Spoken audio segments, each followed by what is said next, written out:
Hello दोस्तों hello दोस्तों आज का हमारा ये टॉपिक दोस्तों इससे पहले हमने पहला जो टॉपिक है बाबर के बारे में हमने उसके बारे में बहुत ही विस्तार में और एक्सप्लेन करके हमने पहला जो टॉपिक है वो कवर किया था। आप जो है प्ले लिस्ट में जाकर पहला टॉपिक जाकर देख लीजिएगा। और आज का हमारा ये दूसरा टॉपिक है ना। दूसरा टॉपिक है हुमायूं के बारे में। हुमायूं के बारे में आज का हमारा दूसरा टॉपिक है और हम इसे बहुत ही आसान भाषाओं में पूरा अच्छी तरीके से एक्सप्लेन करके आपको डिटेल में समझाएंगे और बताएंगे। तो चलिए बिना देरी किए हुए वीडियो है ना स्टार्ट करते हैं। तो सबसे पहले जो है हमारा प्रश्न पूछ रहा है कि हुमायूं के प्रारंभिक कठिनाइयों का परीक्षण करें, है ना। प्रारंभिक कठिनाइयों का परीक्षण करना है।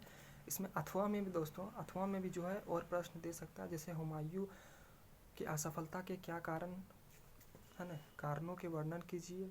या फिर तीसरा इस तरह दे सकता है कि हुमायूं जीवन भर ठोकरें खाता रहा और अंत में ठोकर खाकर ही मर गया। इस कथन का व्याख्या करना होगा। तो इस तरह के प्रश्न आपको है ना, मतलब जो है आपको प्रश्न को जो है घुरा के दे सकता है, लेकिन आपको जो है आंसर बिल्कुल हम जो बता रहे हैं आपको इसी तरह आंसर आपको लिखना है। और इस तरह का भी आपको दे सकता है कि हुमायूं के पतन के कारण क्या थे, वर्णन कीजिए, है ना। वर्णन कीजिए, यहाँ मिस्टेक थोड़ा हो गया है, वर्णन किए तो, है ना। इस तरह से आपको जो है सवाल पूछ सकते हैं। तो आपको अगर इन चारों में से कोई भी सवाल अगर आपको पूछ दें तो आप जो है हमारे, है ना, हम जैसा बता रहे हैं आप उसी तरह जो है आंसर लिखिएगा। तो सबसे पहले जो है आप यहाँ परिचय दीजिएगा, है ना। उत्तर में लिखना है कि हुमायूं मुगल शासक था जो बाबर के 3 पुत्रों कामरान, अस्करी और हिंदल में सबसे बड़ा पुत्र था, जो 30 दिसंबर 1530 को 23 वर्ष की आयु में मुगल साम्राज्य के सिंहासन पर बैठा, है ना। यानी बाबर का जो है वो पुत्र था, है ना। बाबर का ये सब जो है पुत्र था। और जो है हुमायूं जो है वो 30 दिसंबर 1530 को 23 वर्ष की आयु में मुगल साम्राज्य का शासक बना। उसके बाद कह रहा है कि सिंहासन पर बैठा हुआ हुमायूं मुगल शासकों में पहला शासक था जिसने साम्राज्य को अपनी सभी भाइयों में विभाजित कर दिया। यानी जो है हुमायूं जो है मुगल साम्राज्य का एक ऐसा शासक था जिसने अपने साम्राज्य को जो है वो अपने भाइयों में जो है थोड़े थोड़े हिस्सों में विभाजित कर दिया गया था।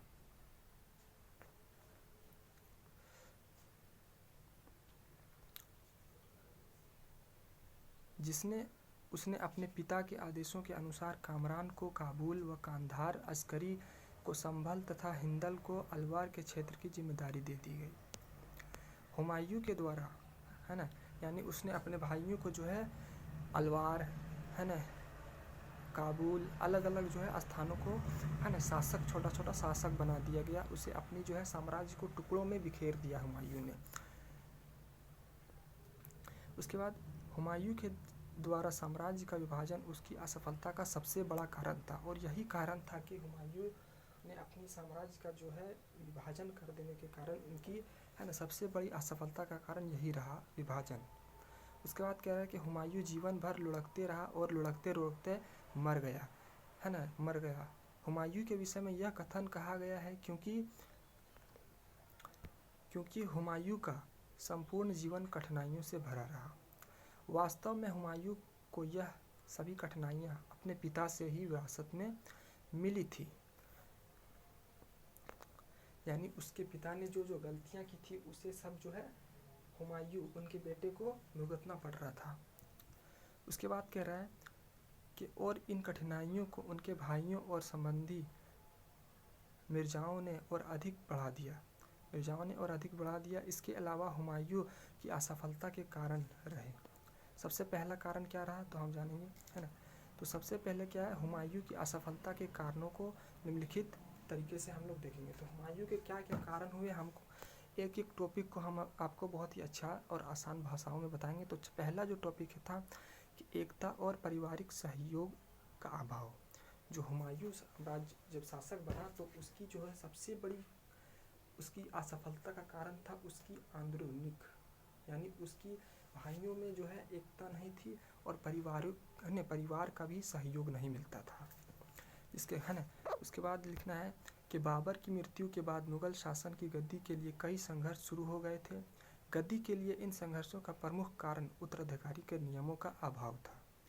उस समय उत्तराधिकारी के नियमों का स्पष्ट विवरण नहीं था। यानी जब हुमायूं शासक बना तो उस समय जो है मतलब बाबर की जो मृत्यु हो गई तो उसके बाद जो है उत्तराधिकारी का जो कोई नियम बनाया नहीं गया था, है ना। तो जब शासक बना हुमायूं तो उसके समय में बहुत ही है ना विवरण स्पष्ट नहीं किया गया था, जिसके कारण कई समस्याएं उत्पन्न होने लगी और हुमायूं के सिंहासन पर बैठने के बाद उनके भाइयों ने गद्दी हड़पने के लिए कई षड्यंत्र किए। ये तो परंपरा है दोस्तों, है ना। ये हर एक रियासत की जो है ये परंपरा रही है कि गद्दी के लिए जो है लोग आपस में ही लड़ने लगते थे, तो तत्पर रहते थे। अतः गद्दी के लिए जीवन भर एक दूसरे से लड़ते रहते थे और भाइयों में एकता की बहुत अधिक कमी होने के कारण हुमायूं अपने साम्राज्य में असफल हो गया। यानी जो है सत्ता हासिल करने के लिए लोग आपस में लड़ते थे और यही कारण था हुमायूं के साम्राज्य में असफलता हो गए, है ना। उन जो है साम्राज्य चलाने में वो अयोग्य थे। दूसरा जो हमारा कारण है कि हुमायूं की व्यक्तिगत दुर्लभता। हुमायूं में सैन्य संगठन की योग्यता, कूटनीति दक्षता एवं राजनीतिक पटुता, इन सभी गुणों का अभाव था। यानी जो है हुमायूं की सैन्य संगठन में जो है वो राजनीति, कूटनीतिक, है ना, इन सब गुणों का जो है अभाव था, जिसके कारण वो असफल रहे। वे अपने जीवन में हुमायूं के एक शक्तिशाली शासक बनने में व्यक्तिगत दुर्लभताओं के कारण असफल रहा। उनका जो शक्तिशाली शासक बनने का जो कारण है वो उनका खुद का व्यक्तिगत है ना कारण था, क्योंकि उसमें चारित्रिक बल एवं संकल्प शक्ति का अभाव था। इतिहासकारों ने हुमायूं के विषय में यह कहा है कि हुमायूं स्वयं अपनी शत्रु था, है ना। हुमायूं जो है खुद अपना शत्रु था। हुमायूं हरम में जाकर लीन हो जाता था। वह अफ्रीचियों के साथ समय व्यतीत करता था। इस प्रकार उसने अपने अमूल्य समय को नष्ट कर दिया और यही वजह उसकी असफलता का कारण था, है ना। और तीसरा जो हमारा टॉपिक है वो साम्राज्य का विभाजन है, यानी साम्राज्य का विभाजन।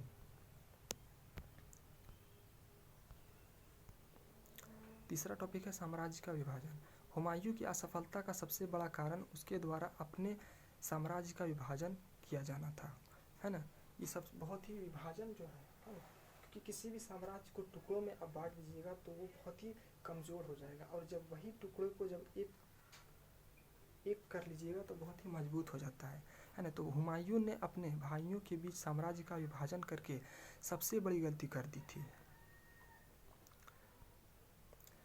क्योंकि इस कार्य से भाइयों में एकता का खत्म हो गया, है ना। एकता खत्म हो गई और उन्होंने साम्राज्य को एक ना समझकर अलग अलग समझकर इसका परिणाम यह रहा कि हुमायूं के भाइयों ने उसके कार्यों में उसका साथ देने के बदले उसे रास्ते से कई बाधाएं, है ना, उसके रास्ते में कई बाधाएं उत्पन्न कर दी और वह असफल हो गए, है ना। यानी साम्राज्य का विभाजन कर देने के कारण उनके भाइयों ने उनकी जो है ना उनके रास्ते में बहुत सारी बाधाएं उत्पन्न की, जिसकी कारण है ना यही कारण था कि उनकी असफलता का कारण यही था। और चौथा जो हमारा कारण था कि कुशल राज्य प्रणाली का अभाव, यानी वहाँ पर जो है वो कुशल राज्य प्रणाली का बहुत ही कमी था। हुमायूं ने अपने शासन प्रणाली पर विशेष ध्यान नहीं दिया। वह राजकोष है ना पहले से ही खाली होने के बावजूद भी हुमायूं ने चुनार से लौटने के पश्चात आगरा एवं दिल्ली में रंगरेलियाँ मनाना शुरू कर दिया। यानी जो है साम्राज्य में पद खाली होने के बावजूद भी हुमायूं जो है वो इन पदों को भरने के बजाय वो जो है आगरा में है ना रंगरेलियाँ मनाने में मसरूफ़ रहा और राज्य की परवाह किए बिना ही इतना धन व्यय कर दिया कि उसका बुरा असर संपूर्ण साम्राज्य पर पड़ा, है ना, संपूर्ण साम्राज्य पर पड़ा। यानी उसने जो है साम्राज्य का जो धन है वो बहुत ही गलत, है ना, बहुत ही वेस्ट कर दिया, जिसके कारण है ना, जिसके कारण चारों ओर से शत्रुओं से घिरा है ना, घिरे रहने के बावजूद भी वह अपने राज्य के प्रति सचेत नहीं रहा और आराम की ज़िंदगी जीने में ही समय व्यर्थ करता रहा, है ना। यानी वो चारों तरफ से शत्रुओं से घिरा रहना है ना, घिरा था, उसे पता था कि हम चारों तरफ से शत्रुओं से घिरे हुए हैं, लेकिन फिर भी वो जो है सचेत नहीं रहा, जिसके है ना, जिसका असफलता का कारण बना। और पांचवा जो हमारा टॉपिक है कि कलिंजर पर आक्रमण की असफलता। यानी हुमायूं ने जब कलिंजर पर आक्रमण किया था तो उस समय उसे बहुत ही है ना हानि और नुकसान, और वो विजय भी प्राप्त नहीं कर सका था। तो हुमायूं ने अपने राज्यारोहण के कुछ माह बाद ही कलिंजर पर आक्रमण कर दिया, जो उसकी सबसे बड़ी गलती थी। यानी हुमायूं ने जो है शासक बनते ही कुछ ही महीनों में उन्होंने कलिंजर पर आक्रमण कर दिया, है ना, जिसके दौरान उसके कलिंजर के किले में कई महीनों तक घेरा डाला। और हुमायूं ने जो है कलिंजर के किले में बहुत महीने तक जो है किला की जो है घेरेबंदी करता रहा, लेकिन अंततः में हुमायूं को कलिंजर के शासक के साथ समझौता करना पड़ा। समझौते की वजह से उसे धन जन दोनों की हानि हुई, जिसके कारण उसका साम्राज्य बहुत कमज़ोर पड़ गया, जो उसकी असफलता का कारण था, है ना। यानी हुमायूं जो है शासक बनने के बाद है ना तुरंत जो है कलिंजर पर है ना कुछ ही महीनों में कलिंजर पर आक्रमण कर दिया, और उसकी जो किले के चारों ओर है ना घेराबंदी कर लिया, जिसके कारण कई महीनों के बाद भी उसे जो है वह किला फतह नहीं कर सका, जिसके बाद वहाँ के शासकों के साथ समझौता होता है और उन्हें जो है बहुत सारी जन धन है ना और सेनाओं की मृत्यु हो गई, जिससे उनका बहुत ही नुकसान हुआ, और यही उनकी असफलता का कारण था। उसके बाद छठा जो हमारा लास्ट टॉपिक उसके बाद देना है कि अफ़गानों से संबंधित समस्या। बाबर द्वारा अफ़गानों का दमन कर दिया गया था, परंतु फिर भी अफ़गानों का प्रभाव कम नहीं हुआ था और वे हुमायूं के शासन पर उनके शत्रु बन गए। इब्राहिम लोदी का भाई महमूद लोदी अफ़गान शांति संगठन करके भारत पर पुनः अफ़गान राज्य की स्थापना करना चाहता था।